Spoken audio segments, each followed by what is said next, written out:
Oke, jadi kita coba bahas, sorry, belum share screen. Charger cuy. Oh, nggak masuk ya? Nggak masuk cuy. Nggak nyala ya?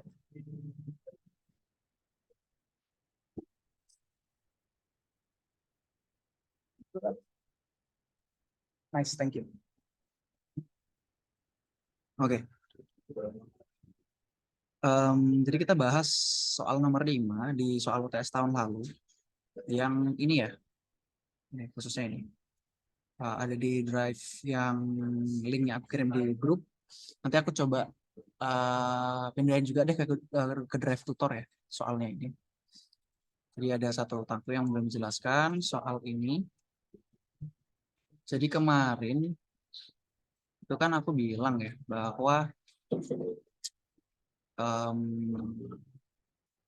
permasalahan utama itu IRR-nya 15% atau 8% gitu ya. Tapi oke lah, kita coba review dulu soalnya ini konsep sebenarnya konsep valuasi project ya. Karena dia kan buat soalnya sebenarnya terkait dengan project. Tapi kalau dilihat lebih dalam lagi, sebenarnya ini kita bisa mengkaitkan dengan konsep perpetuitas yang juga ada di saham sebenarnya. Perpetuitas itu konsep yang kita pakai kalau ada suatu payment, pembayaran, atau cash flow gitu ya. Ini kan cash inflow ya. Yang dia itu diasumsikan akan terjadi terus-menerus. Jadi kalau anuitas itu kan hanya suatu periode ya. Jadi ada beberapa periode ya, misalnya bond gitu ya. Bond itu di 5 tahun aja, di 10 tahun aja, atau di 20 tahun. Nah kalau perpetuitas itu untuk selamanya gitu. Jadi nggak ada jangka waktunya. Seperti itu. Nah biasanya konsep perpetuitas sederhana itu hanya payment, PMT atau apapun itulah ya. Paymentnya mungkin dividen, mungkin kayak kalau di saham preferen ya. Itu kan ada tuh teman-teman di saham preferen. Payment dibagi dengan kalau nggak salah kuponnya aja ya, atau RS-nya aja sebenarnya kan. Required rate of return dari stoknya gitu, atau cost of preferred stoknya seperti itu. Nah, RS ini untuk probabilitas, tapi di sini kita punya informasi terkait dengan tingkat pertumbuhan dari aliran kas. Maka nanti paymentnya ini akan grow. Seperti kita belajar di dividen discounted model ya, di DDM ya. Di Gordon model itu ada asumsi growth yang konstan tumbuh misalnya 7% seterusnya selamanya. Yang biasa kita sebut dengan terminal value. Nah, ini kita coba incorporate nih formula ini ke dalam permasalahan. Jadi kalau kita lihat di sini ada cash outflow-nya 100.000, ada aliran kas tumbuh selamanya 7%, growth-nya, dan aliran kas tahun ininya, tahun cash flow CF1-nya berarti ya, CF1-nya itu 8.000. Karena kan kalau tahun lalu berarti cek nol ya, kayak di stock valuation di dividen tahun lalu misalnya $5 gitu. Berarti tahun ini $5 dikali 1 plus growth-nya. Maka di tahun ini 8.000. Jadi kalau kita menginkorporasi stock valuation, value of stocks itu kan dia ada D1 dibagi RS minus G. Nah, D1-nya itu 8.000 gitu ya. Jadi sama dengan di sini 8.000. Kemudian required rate of return-nya atau discount rate-nya ini ada di soal nih, kita tahu ya 15%. Kan growth-nya tadi 7%. Jadi 8.000 dibagi 8.000 dibagi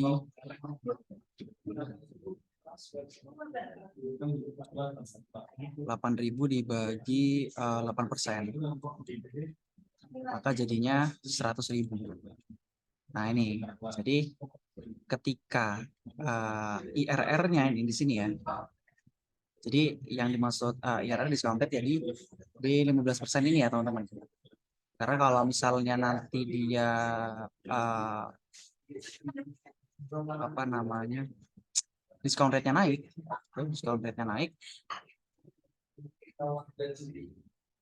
which is misalnya IRR-nya nggak di 15% gitu ya, dengan mungkin ada perubahan cash flow gitu, makanya berubah nanti di sini di required rate of return-nya, yang kita jadikan proxy untuk IRR.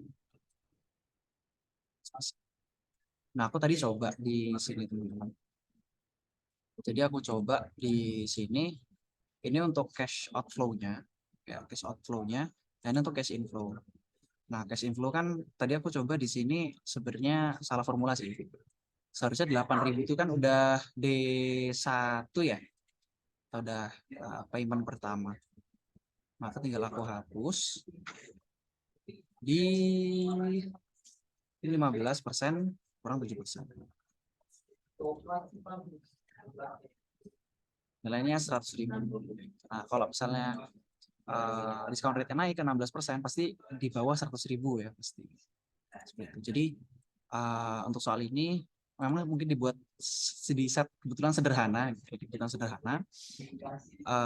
selama teman-teman mengasumsikan ini benar gitu ya. Kalaupun ya teman-teman nanti mungkin salah mengasumsikan lah, katakanlah gitu ya, aliran kas tahun ini jadi tahun lalu gitu ya, berarti kan harus 8.000, jadi 8.000 dikali 1 plus 7%-nya ya, nanti 8.560 berarti kan, 7%-nya 8.000, 7%-nya 8.000 kan 560, berarti 8.560 dibagi dengan RS minus Q, ini 15%. Ya, jadi nanti NPV-nya 7.000 kayak gitu, maka berarti IRR-nya akan di atas 15% ya, dengan case misalnya teman-teman salah mengasumsikan. Berarti katakanlah di sini ada 100.000, di sini ada 107.000 ya, 107.000. Dengan titik di sini dia discount rate 15%. Di sini IRR yang belum kita ketahui IRR-nya. Nah, kita coba mau cari yang nilainya discount rate-nya di bawah 100.000. Katakanlah kita coba ke 20% gitu misalnya, 20%. Jadi 15, kita harus naikin di sini ke 20%. Maka berapa sih nilai present value dari cash flow-nya ini? Gitu. Kita coba supaya cepat, kita masukin aja di sini. Berarti isinya 20%. Berarti 65.846. Jadi di sini 65.846. Nah, kemudian karena udah kita ketemu semacam apa ya, semacam jarak ya, ini kita bisa lakukan interpolasi. Jadi kita bisa coba seperti ini, berarti kan jarak dari 65.000 ke 100.000 dibagi dengan jarak dari 65.000 ke 107.000 dikalikan dengan jarak dari 20% ke 15%. Tadi aku sudah coba sempat hitung, kalau 107.000 dikurangi 65.846 itu 41.000, 154. Kalau jarak dari 65.000 ke 100.000 itu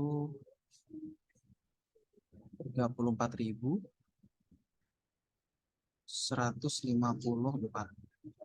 Nanti ini jaraknya di sini 5%. Tinggal kita bagi ya, berarti 34.154 dibagi dengan 41.154 dikali dengan 5%. Nanti ketemunya 0,85%. Sorry, 4,15%. 4,15%. Nah, 4,15% itu jarak yang di sini ya. 4,15.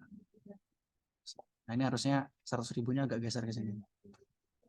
Bisa agak di sini. Oke, tapi jarak dari sini ke sini itu berarti sisanya dari 4,15 berarti 0,85. 0,85. Nah, ini teman-teman untuk dapat titik IRR-nya bisa ngitung 15 plus 0,85 atau 20% minus 4,15. Nanti intinya sama, berarti ketika cash present value of cash flow-nya sama dengan 100.000, itu discount rate-nya di 15,85% dari sini, 15% ke sini. Nah, ini sama dengan IRR-nya. IRR ketika cash inflow dikurangi cash outflow itu sama dengan 0. Jadi kalau kita coba masukin di sini 15,85 ya sini. 15,85%. Ups. Oke. Ya, memang ini sih apa namanya risiko dari interpolasi yang jauh ya jaraknya ya. Kan soalnya 5%. Karena interpolasi itu kan harusnya apa namanya eksponensial ya grafiknya gitu. Jadi akan tetap selisih sih. Tetap selisih kalau Excel. Tapi selama teman-teman pakai interpolasi sih harusnya aman sih. Karena diajarnya gitu juga kan. Oke, udah jadi untuk jawaban awal asumsi pertama ketika aliran kasnya pakai yang akhir tahun ini itu 8.000, nanti NPV-nya sama dengan 0.